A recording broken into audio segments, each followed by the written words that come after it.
एक बार बुद्ध के कुछ शिष्यों ने बुद्ध से पूछा, आप हमेशा प्रेम से भोजन करने को क्यों कहते हैं? आप भोजन संतुलित मात्रा में ही लेने को क्यों कहते हैं? यदि हम उस भोजन को प्रेम से ना खाएं तो क्या वो भोजन नहीं रह जाएगा? यदि हम बहुत अधिक भोजन कर लें तो क्या वो जहर का काम करेगा? बुद्ध ने कहा कि हम जैसा भोजन करते हैं, हमारे विचार वैसे ही बन जाते हैं। यहां भोजन से बुद्ध का मतलब इन सभी चीजों से है जो भी हम लेते हैं, चाहे वो भोजन हो या जानकारी, ये दोनों ही चीजें हमारे जीवन को गहराई से प्रभावित करती हैं। बुद्ध अपने शिष्यों से कहते हैं, मैं तुम्हें एक छोटी सी कहानी सुनाता हूं, इससे तुम्हें बेहतर ढंग से समझने में मदद मिलेगी। एक समय की बात है, एक साधु जंगल में अपनी कुटिया बनाकर रहता था। जो भी उनके पास अपनी समस्या लेकर जाता है वे तुरंत उसकी समस्या का समाधान कर देते हैं।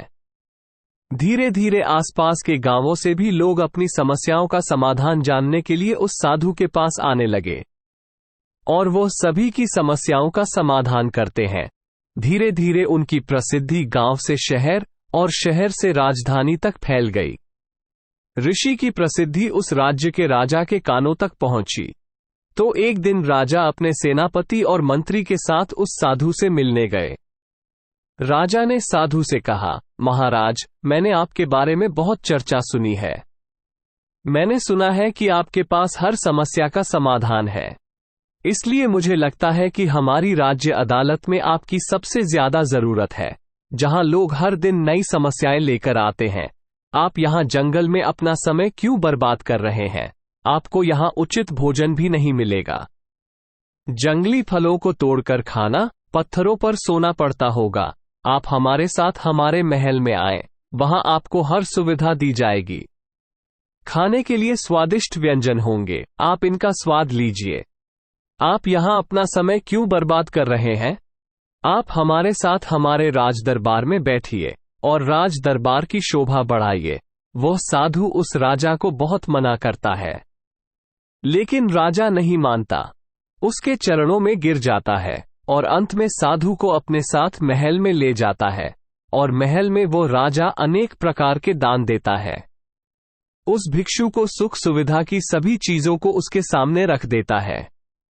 धीरे धीरे समय बीतता जाता है और इसके साथ ही धीरे धीरे साधु का व्यवहार भी बदल जाता है।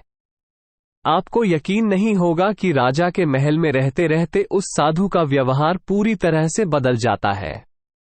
ये बात उस साधु को भी समझ नहीं आती कि उसका स्वभाव इतना क्यों बदल रहा है। फिर अचानक एक दिन मौका पाकर साधु महल से भाग जाता है, लेकिन वह अपने साथ कुछ कीमती सामान लेकर भाग जाता है। इसमें रानी का हार, हीरे, जवाहरात और कुछ कीमती पत्थर होते हैं। जब राजा को साधु की चोरी के बारे में पता चलता है, तो राजा उस साधु को पकड़ने के लिए उसके पीछे कुछ सैनिक भेजता है। सिपाही साधु को हर जगह ढूंढते हैं, लेकिन वो कहीं नहीं मिलता।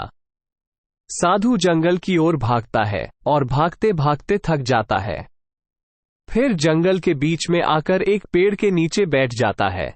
जैसे ही वो पेड़ के नीचे बैठ जाता है, तभी पेड़ से एक फल टूटकर उस साधु के पास गिरता है। साधु बहुत भूखा था, इसलिए उसने फल खा लिया। वो फल एक औषधि है जो पेट में जाने के बाद उसे बीमार कर देता है। यदि अनावश्यक रूप से दवा ली जाए तो ये शरीर को नुकसान पहुंचा सकता है। वो औषधि उस साधु को बहुत बीमार कर देती है। वो इतना बीमार हो जाता है कि उसकी मृत्यु होने वाली होती है और उसका शरीर लकड़ी की तरह सूख जाता है। अब उस साधु के मन में विचार आया कि मैं उस राजा का धन लेकर क्यों भाग रहा हूं? मैं तो एक साधु था।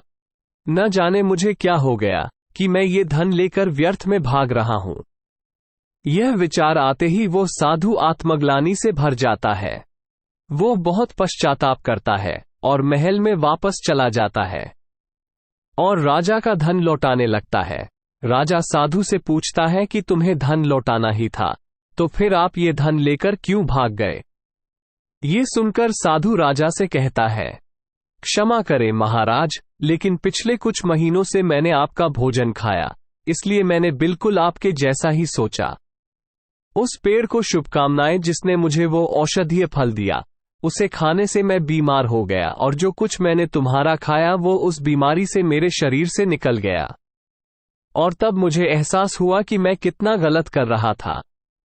वो साधु राजा से कहता है कि तुम्हारे पास जो भी धन है वो तुमने मेहनत करके नहीं कमाया है। मैंने इसे चुरा लिया क्योंकि धन को देखकर मेरी बुद्धि भ्रष्ट हो गई थी। कथा समाप्त होने के बाद बुद्ध शिष्यों से कहते हैं, हम जो स्वीकार करते हैं वही हमारा भविष्य तय करता है। इसलिए मैं आपसे कहना चाहता हूं कि किसी भी चीज को स्वीकार करने से पहले ये देख लें कि वह चीज क्या है। आप जो लेने जा रहे हैं वो कहां से आता है? क्या ये पाप से आता है? क्या ये क्रोध या ईर्ष्या से आता है या प्यार से आता है? क्योंकि आप जो भी लेते हैं, चाहे वो भोजन हो या विचार, ये दोनों तय करते हैं कि आपका भविष्य कैसा होगा। मेहनत करके कमाया हुआ धन और शांति से खाया हुआ खाना आपके शरीर और मन को बहुत आनंद देते हैं। इसलिए मेहनत करके कमाओ और खाना आराम से आनंद लेते हुए खाए।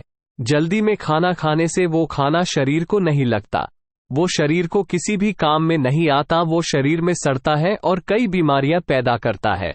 खाना आराम से आनंद लेते हुए शांति से खाना चाहिए। आराम से खाना खाने से शरीर की 90% बीमारियां नष्ट हो जाती है। दोस्तों, मुझे उम्मीद है कि आपको इस कहानी से कुछ सीखने को मिला होगा। मेरी दी गई जानकारी और ये वीडियो अच्छा लगा है तो मेरी चैनल द देव मोटिवेशनल को सब्सक्राइब करना ना भूलें और इस वीडियो को लाइक करें और अपने दोस्तों को शेयर करें। धन्यवाद।